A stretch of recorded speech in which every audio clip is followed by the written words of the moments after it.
a near bottom line car with near top of line technology. You know, the A4 grew up and out of its category. So they've replaced it with a sedan now that is definitely smaller, lighter, less expensive.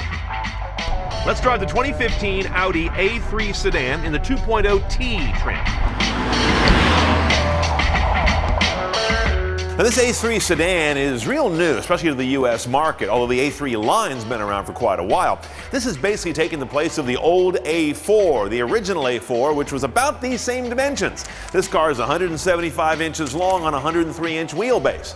The A4 has grown up quite a bit. It's 10 inches longer on a wheelbase that's 7 inches more, and that's to give that car more trunk and back seat room. This car remains a little snug in the back seat and the trunk, but tidier in the overall package.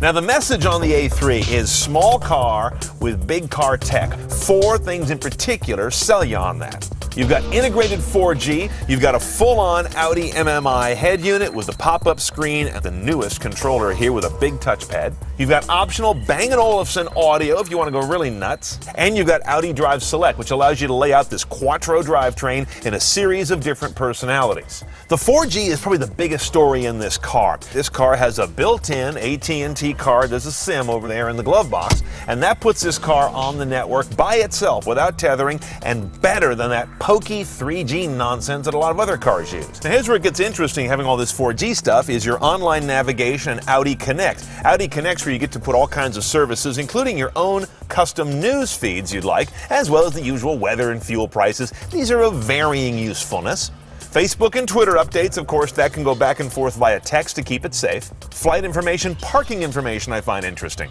And of course, a 4G connection can finally power a credible Wi-Fi hotspot in the car. German car, no touch. Your control down here is a streamlined MMI controller interface. They've turned the top of the knob here into a larger finger trace writing space. Enter address. And of course, you've got generally very good voice command on this car with good prompts on screen. A couple of interesting features in how you find your destination. You can send destinations online, obviously. You can search online through Google. That's not new, but again, works so much better with 4G.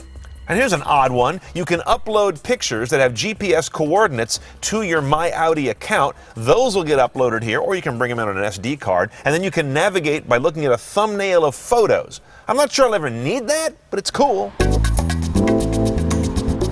Now, you'll pay for this car's built-in 4G rather oddly after a 6-month free period.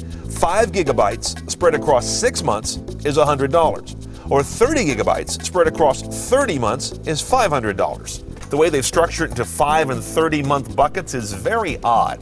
Now, I'm not too concerned about hitting or exceeding those peaks and then getting billed above that unless you're doing a lot of Wi-Fi hotspot use. Nothing I'm seeing in here is going to be a bandwidth hog. As I mentioned, you get Bang & Olufsen audio, and the sources that it will bring you are pretty numerous as well. You've got a hard drive, which I'm dubious on, 2 SD card slots next to that SIM, CD slot is in there as well, and they don't use a lot of USB on these cars. They use these device pigtails in the console, which I feel is kind of old school, and then of course Bluetooth streaming is in there, and they do a pretty good job of bringing up meta-tag information.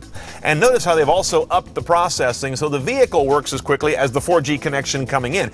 And the last thing I mentioned is Audi Drive Select being a premium feature in a car like this, and that's where you've got these settings for the vehicle's behavior, deciding how you want the engine and transmission to ramp up, to accelerate, to make their shifts, as well as how tight you want the steering, or if you want it more leisurely. Now, I want to show you the owner's manual, which you would think is this, and that is an owner's manual, but you can wing that because they've got a whole new thing going on, an augmented reality phone app that you can use to look around the car. It'll tell you what a button on the dash does, it'll tell you about a reading on a gauge and whether there's a problem, and then you go into the hood, it'll tell you where to perform simple maintenance. Really interesting. Now, A3s all have pretty small motors. This is a 2-liter side saddle inline 4, and this is the big engine. The little one is a hamster. It's actually a 1.8. Both of them are turbocharged engines with direct injection. The numbers on this guy are 220 horsepower, 258 foot-pounds of torque. Turbos will do that for you.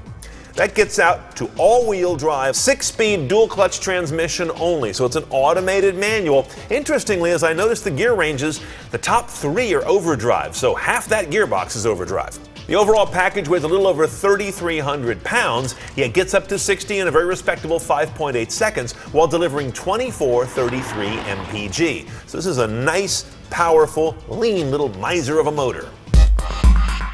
I'll tell you, the first thing I noticed driving this little A3 was the transmission. It is perhaps the most refined DCT I've driven, so big thumbs up on the gearbox. And in front of that's a great engine. It's not a massively powerful car, but it's a really good breathing engine is my sense. It's just amazing that a 2-liter can do this for a car of, pretty ordinary weight. I thought this car, for some reason, was going to have a little more of an aggressive suspension. It doesn't. At least in this trim, it is more biased toward comfort than toward flat cornering and road holding. The upside, though, the car translates out the ugly stuff in the road real nicely for a small, short wheelbase car. And when you change your drive select here, it does not affect the suspension on this car, as you saw in those settings. It's basically powertrain and steering. Now, a nice thing about that pop-up toaster slice display is that it is pretty high. I mean, it's actually almost kissing the top of the hood as you sit, at least from my seating position. In a nutshell, light, tight, and bright. It's a fun little car to drive. It feels like it's built like a drum. It's got better than its price point ride quality. Okay, pricing our A3 sedan. This is a 2.0T, as I mentioned. It's the bigger engine, not much bigger, but notably. So we're going to put this guy out at $33,800 delivered to start. Then we're going to open up with one big trim level upgrade to start going CNET style. And that would be the Prestige level. That gives you driver assist, Bang & Olufsen, navigation, those Audi Connect services, LED headlights, the S-Line trim, 18s, aluminum inside, and keyless access. But for more driver assist, we're going to add the advanced technology package for $1,400. That gets us adaptive cruise, active lane departure prevention, and active front collision prevention technology. I don't normally pick up sport packages on most of these cars, but this one I would. It's only $550. It gives you shift paddles on a sport wheel, sport seats, and those Audi Drive Select vehicle profiles. I like all of that. Now, if this gas-powered sedan is not your style, know that the A3 is a very broad family. Depending what moment in time and where you live, other options include the S3 Sport model, a TDI turbo diesel-powered model, also a cabriolet, and soon an e-tron electric.